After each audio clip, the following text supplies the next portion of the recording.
sehat itu investasi terbaik untuk masa depan. Yuk dengerin Sehati, sehat bareng iRadio.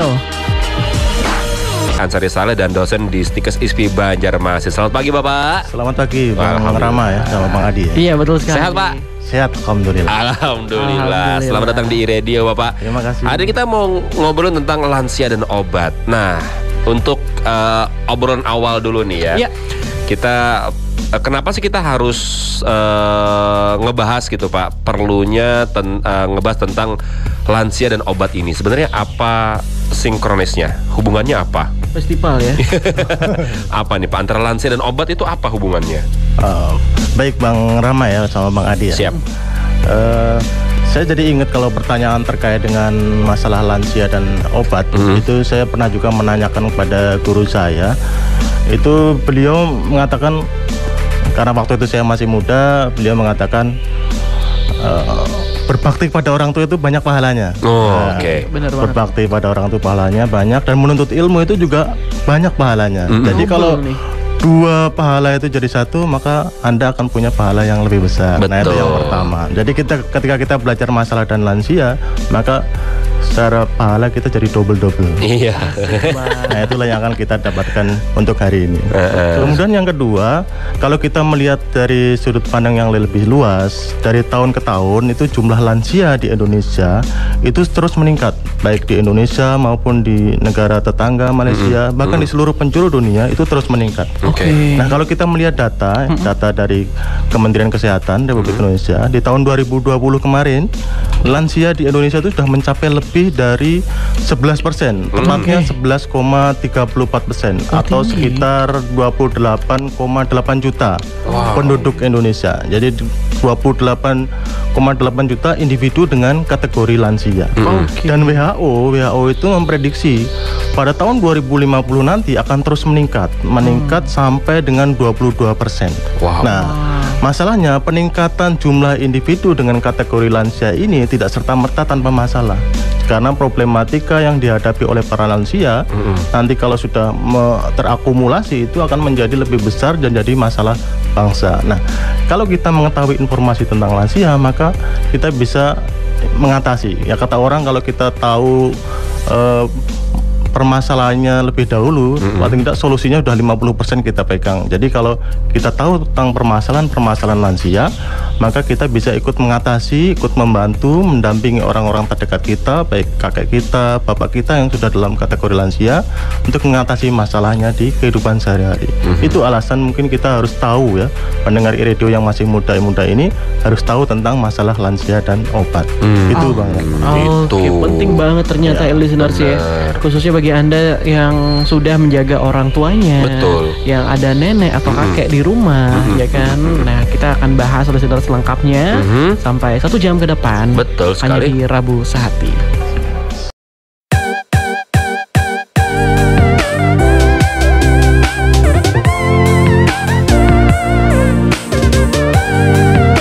Radio Banjarmasin 90,1 FM 100% musik Indonesia. Listeners bersama Stikes ISPI Banjarmasin di Rabu Sehati.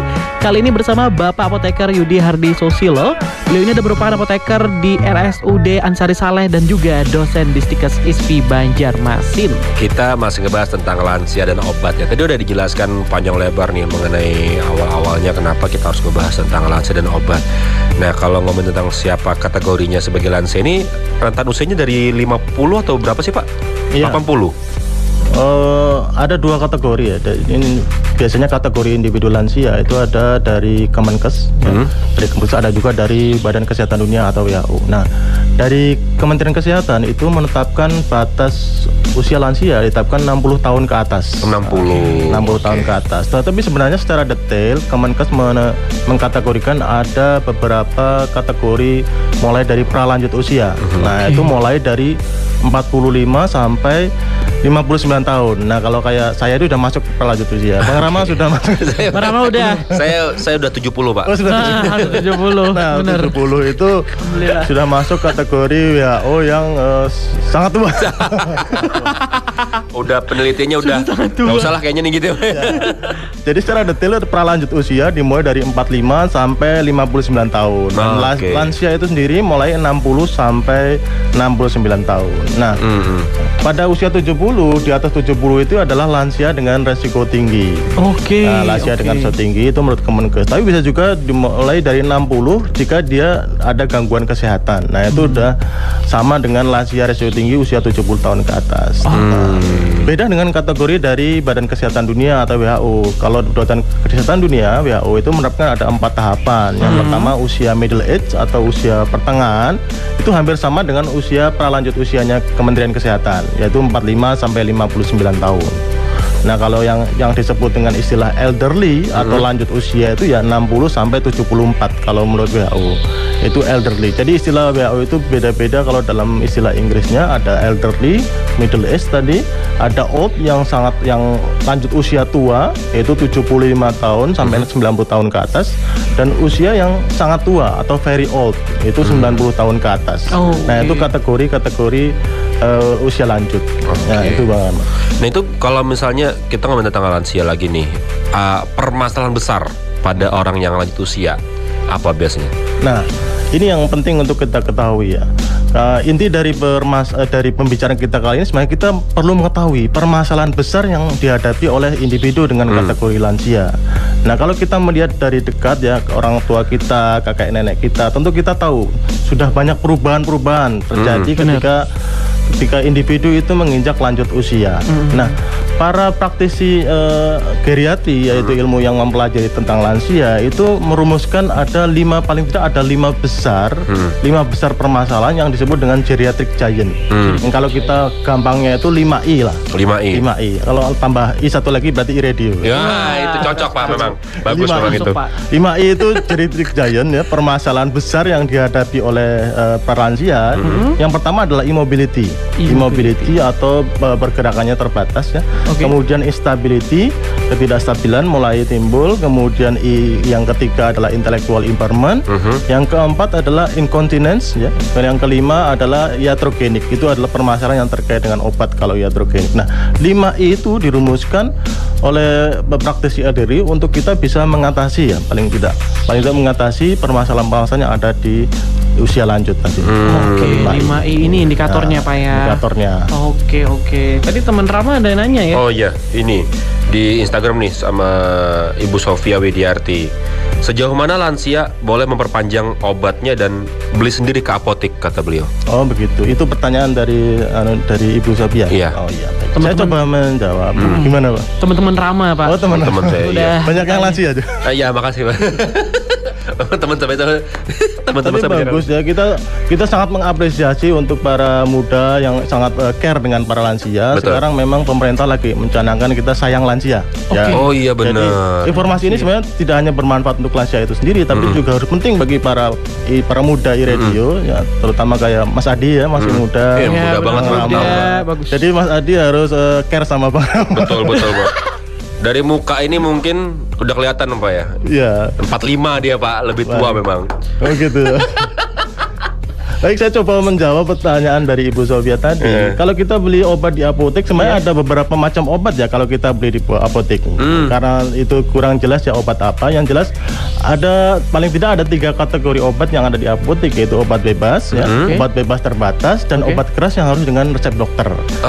Pada umumnya obat-obat bebas dan obat terbatas ketika kita membeli di apotek, kita konsumsi itu hanya untuk mengatasi gejalanya. Nah, kalau gejalanya sudah selesai, jangan diminum lagi. Ya, itu.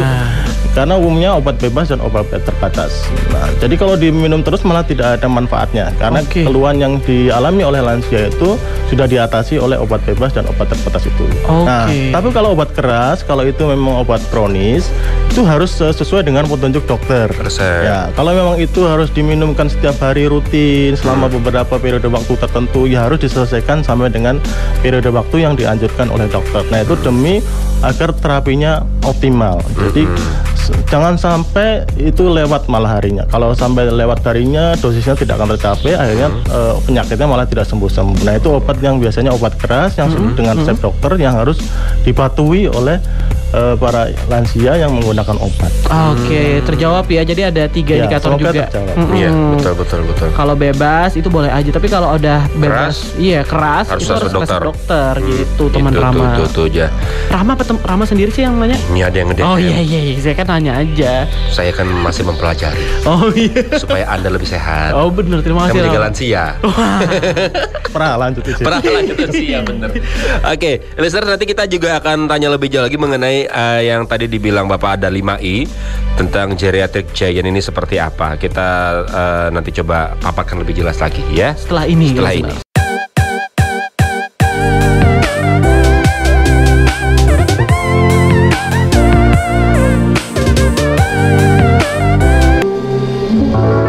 Radio Banjarmasin 90,1 FM 100% musik Indonesia. Rabu Sehati listeners bersama Stikas ISPI Banjarmasin. Kali ini bersama apoteker Yudi Hardi Susilo. Beliau ini adalah merupakan apoteker di RSUD Ansari Saleh dan dosen di Stikas ISPI Banjarmasin. Nah, sekarang nih kita mau minta penjelasan Bapak nih yang lebih detail lagi mengenai 5I tadi Pak. 5I geriatric Giant. Gimana tuh?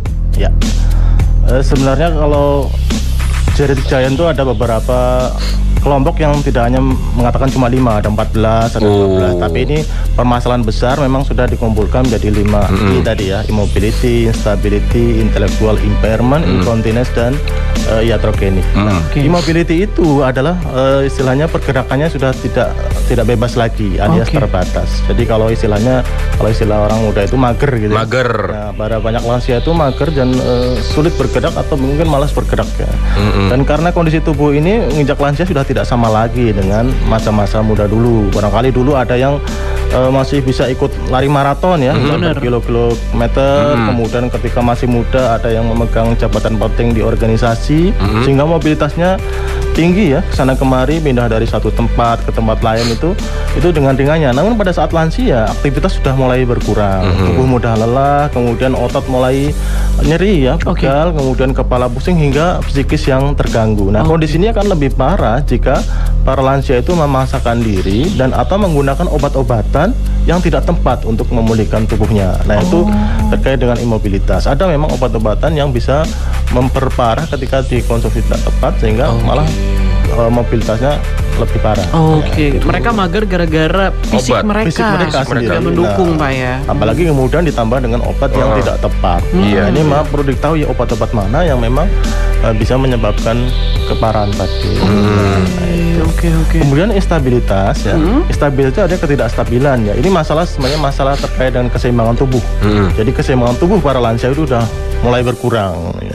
Berkurang penyebabnya macam-macam, bisa karena penyakit yang menyertai, misalnya penyakit diabetes yang beliau dapatkan, jantung, atau karena masalah penglihatan. Nah, masalah penglihatan bisa menyebabkan ketidakseimbangan. Ketidakseimbangan. Kadang-kadang ketika kabur atau ketika minus dan ataupun plus ya kalau udah tua itu kita malah jadi tidak seimbang bisa itu. Kemudian karena penyakit tiroid atau karena penyakit saraf dan lain sebagainya itu bisa menyebabkan ketidakstabilan. Nah ini terlihat ya ketika para lansia itu masuk ke rumah sakit ya, sarana kesehatan, melakukan pengobatan dan sebagainya.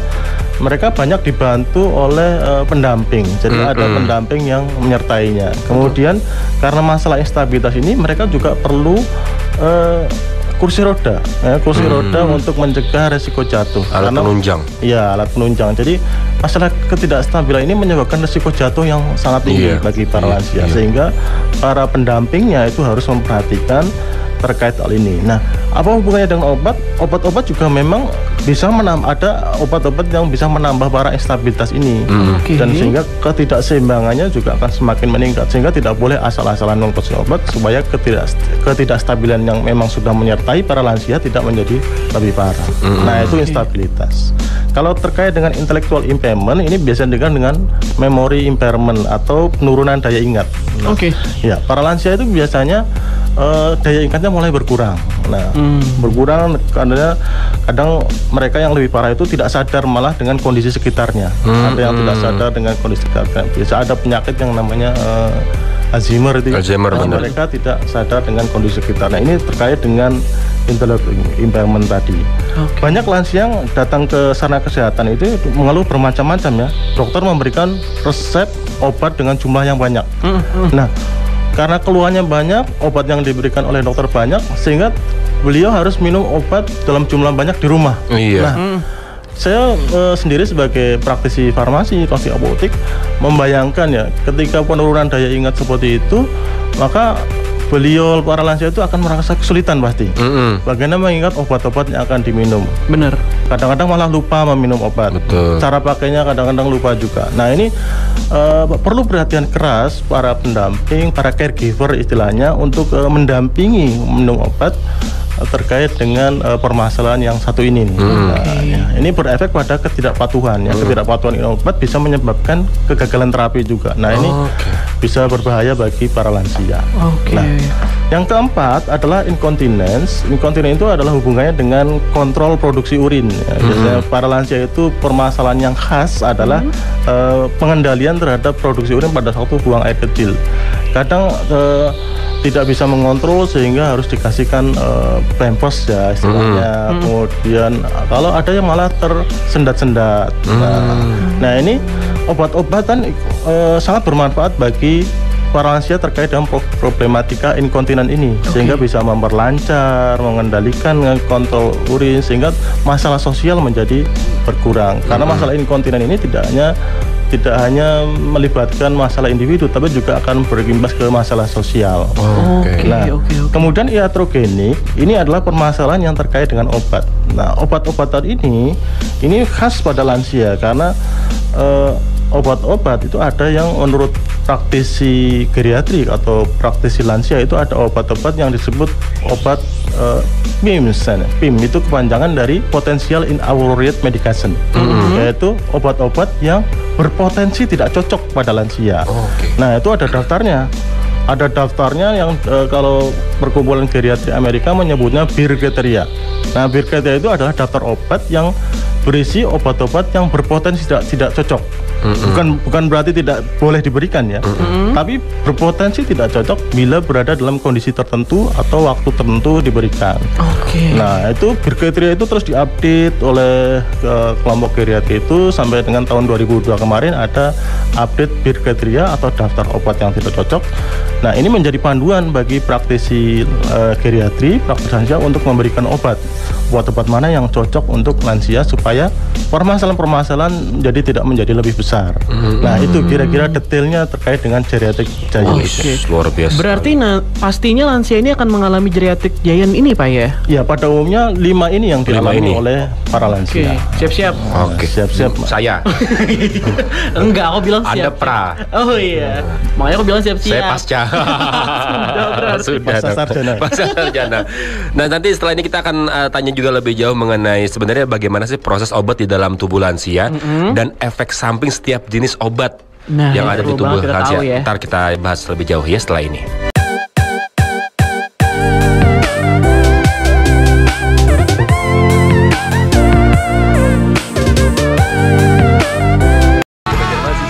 FM 100% musik Indonesia masih bersama kita berdua dan juga dari Stikas SP Banjarmasin.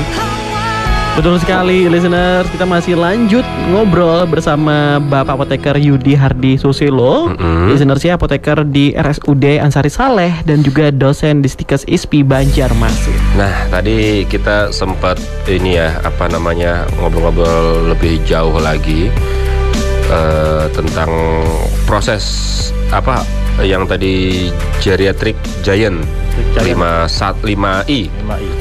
Nah, ini Pak, kalau ngomongin tentang obat-obatan Pak ya, efek samping setiap jenis obat yang ada dalam tubuh lansia itu seperti apa Pak? Bagaimana? Iya, jadi kalau kita bicara tentang nasib obat di dalam tubuh itu di dalam pada lansia itu berbeda dengan usia dewasa pada umumnya.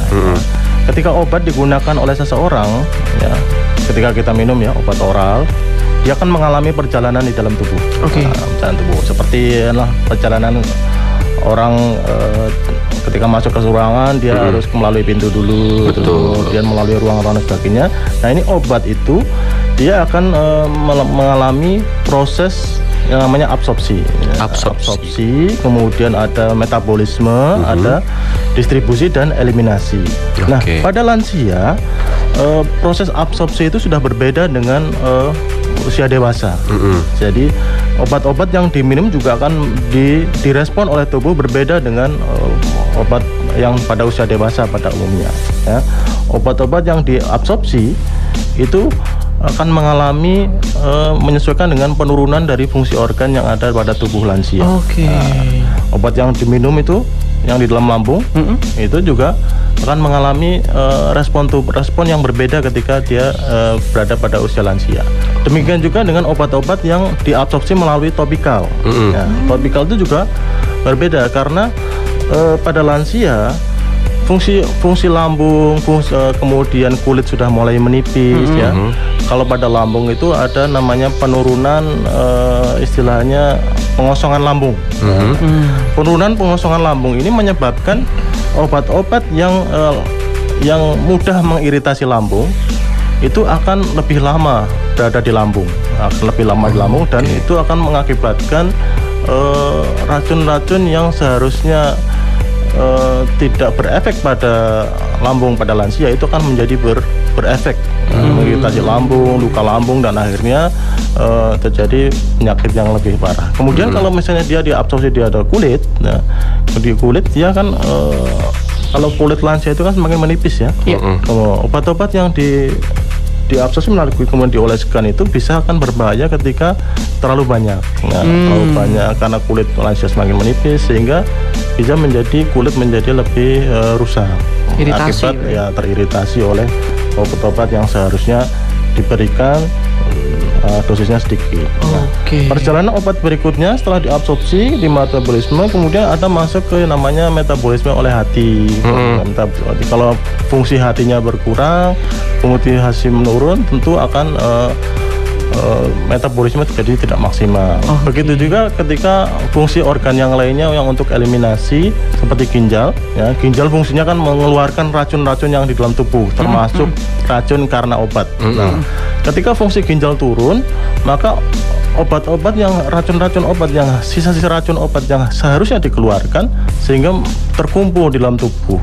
Nah, berkumpulnya racun di dalam tubuh ini akan menyebabkan penyakit yang lebih parah lagi sehingga fungsi organ lain juga akan terimbas. Nah, inilah perjalanan obat dalam tubuh pada lansia dikarenakan fungsi fisiknya dari mulai kulit, kemudian lambung hingga fungsi hati dan ginjalnya mengalami penurunan. Maka obat-obat itu juga harus disesuaikan dosisnya. Nah, disesuaikan dosisnya supaya tidak berefek toksik ya, berefek racun pada lansia. Kira-kira seperti itu ya. Efek samping itu benar-benar harus diperhatikan ya. Benar, disesuaikan. Ya. Nah ini karena waktu kita juga terbatas nih Pak, boleh deh untuk mungkin pesan-pesannya buat para pendamping lansia atau bahkan mungkin orang-orang tua kita juga yang lagi dengerin obrolan kita nih hari ini nih. Baik, saya sangat berharap ya para pendengar iRadio yang masih muda itu yang care terhadap individu terdekatnya, baik itu orang tuanya, kakeknya yang sudah masuk dalam kategori lansia itu memperhatikan ketika para individu lansia ini menggunakan obat. Nah, menggunakan obat karena obat seperti tadi saya katakan akan berbeda ketika dikonsumsi oleh para lansia.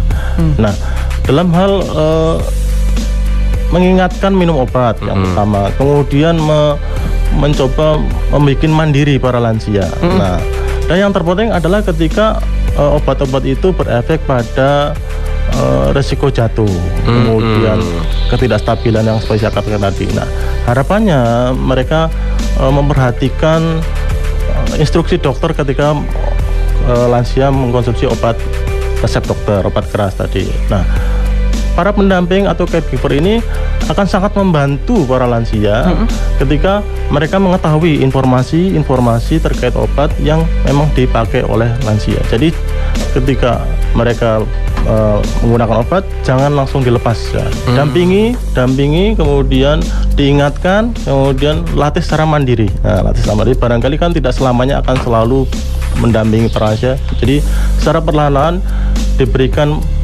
pendampingan untuk kemandirian para lansia mengkonsumsi obat. Nah, kira-kira itu yang ingin harapan saya, supaya lansia menjadi kuat, menjadi mandiri, kemudian menjadi sehat dan fungsi sosialnya kembali baik di masyarakat. Kira-kira seperti itu. Oke, udah tercerahkan kita ya. Benar, semoga kita semua diberikan kesehatan lah ya. Dan juga kesabaran untuk para listeners yang pada mendampingi orang tuanya mungkin atau keluarganya yang sekarang sedang menjalani pengobatan, dan pokoknya semoga semuanya sehat-sehat aja dah. Amin. Terima kasih. Jadi sepanjang usia sehat terus ya. Sepanjang usia sehat terus Pak, benar-benar. Kalau bisa nggak usah yang obat-obatan lagi lah ya. Harapan Rama ya. Harapan Rama. Iya, makasih lah ya. Terima kasih Bapak Yudi. Terima kasih Pak Adi, Bang Rama. Sehat-sehat ya Pak ya. Nanti semoga kita bisa ketemu lagi, ngebahas lebih jauh mengenai yang berhubungan dengan kesehatan. Terus sekali. Setelah ini kita akan ada kirim salam. Yang mau kirim salam boleh gabung bersama kita.